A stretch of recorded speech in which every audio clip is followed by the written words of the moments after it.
First, I would like to say that it's probably follows in the steps of the great unfortunate things that have happened in these chambers over the last 2 years. Earlier, the mayor said that, that the behavior from the public has been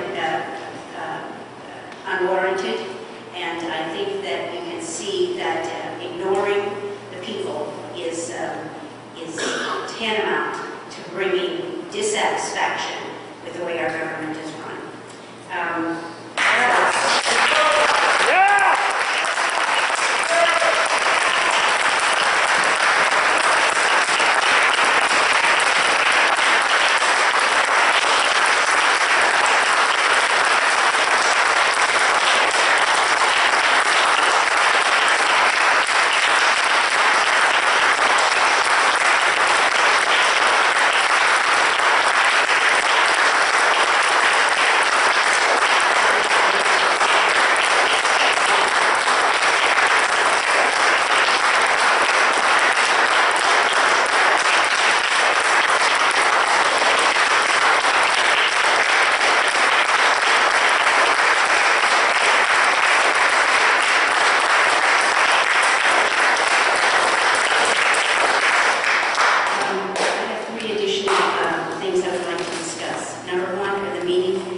Apparently some changes were made that were voted on, and some were not.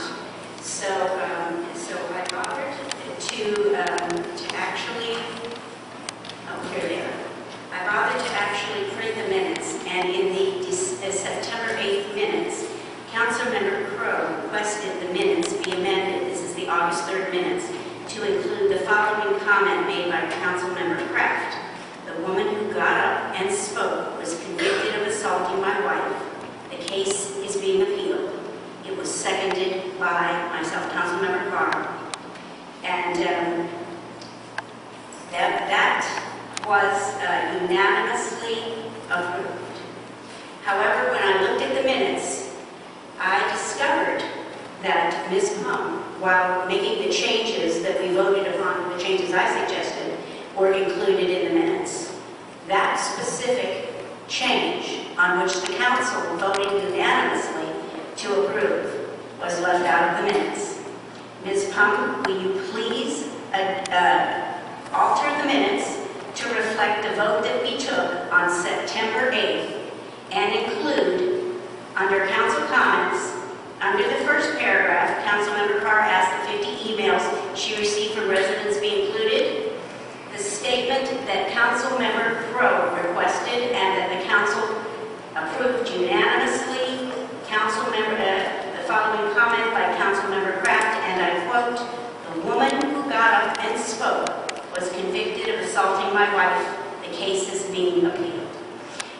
Those minutes need to be adjusted.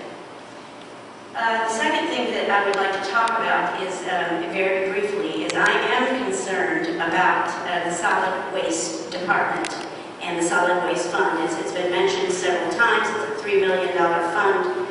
The city manager does indeed have the right to hire and fire or remove. It is, however, the council's right to determine whether or not a position has been eliminated. So this position is vacant, not eliminated. So I would like to know from Mr. Walker, who is heading up and overseeing the solid waste department? Mr. Walker?